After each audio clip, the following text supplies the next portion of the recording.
Hi friends, welcome to friends kitchen. இன்றைக்கி நாம் என்ன பார்க்க போகிறோன்னா குலோப் ஜாமுன் தாங்க பார்க்க போகிறோம். அதுக்கு இங்கே பாருங்கள், நான் இந்த பிராண்ட் எடுத்துருக்கிறேன்.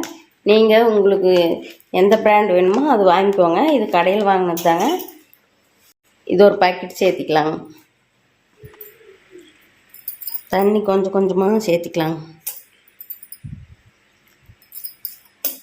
கொஞ்சம் கொஞ்சமாக சேர்த்தி பிணைஞ்சி வச்சுக்கலாங்க. நல்லா பாருங்கள், இந்த அளவுக்கு நல்லா பிணைஞ்சி வச்சுக்கணும். இது ஒரு ஓரமாக இருக்கட்டுங்க, மூடி வச்சிடலாம். நாம் இப்போ பாகு காய்ச்சிக்கலாங்க. தண்ணி நான் 1/2 லிட்டர் தண்ணி சேர்த்திக்கிறேங்க. சர்க்கரை இந்த கப்பில் 2 கப் சேர்த்திக்கிறேங்க.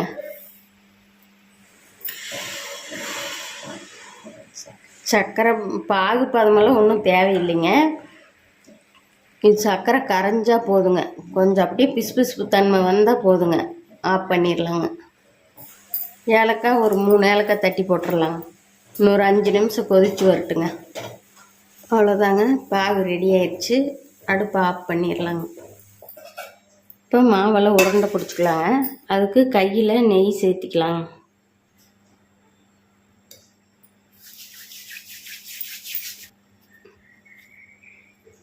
பாருங்கள், உங்களுக்கு சின்னதாக வேணும்னா சின்னதாக செஞ்சுக்கலாங்க, பெருசாக வேணுனாலும் பெருசாக செஞ்சுக்கலாம். இந்த மாதிரி நெய் தடவிட்டு இப்படி எண்ணெயோ நெய்யோ தடவிட்டு உருண்டை பிடிச்சோம்னா நல்லா முழுன்னு வருங்க. பாருங்கள், இதே மாதிரி எல்லா மாவையும் உருண்டை பிடிச்சிட்டு வந்துடலாங்க. பாருங்கள், இப்படி எல்லாம் உருண்டை பிடிச்சிக்கலாம். இப்போ எல்லாத்தையும் பொரிச்சு எடுத்துக்கலாங்க. அதுக்கு அடுப்பில் கடாய் வச்சு எண்ணெய் விட்டாச்சுங்க. நெய்யிலேயே வறுத்தோம்னாலும் சூப்பராக இருக்கும். நான் இன்றைக்கி எண்ணெய் தாங்க விட்டுருக்குறேன். ஒவ்வொன்றா போட்டுக்கலாங்க. அடுப்பு கொஞ்சம் சிம்மிலேயே வச்சிடலாங்க. அப்போ தான் நல்லா வெந்து வரும். இல்லைன்னா மேலேயெல்லாம் வெந்துடும், உள்ளே வேகாதுங்க. நல்லா கலந்து விட்டுக்கிட்டே இருக்கணுங்க.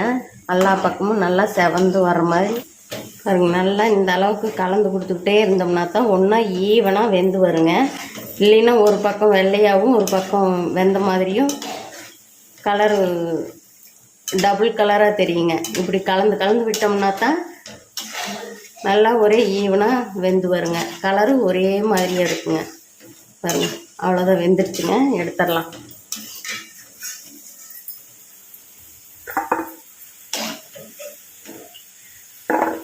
உருண்டையெல்லாம் எடுத்து போட்டுடலாங்க.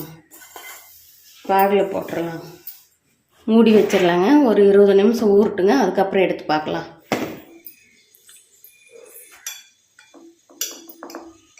பாருங்க, சூப்பராக ஊறி வந்துருச்சு.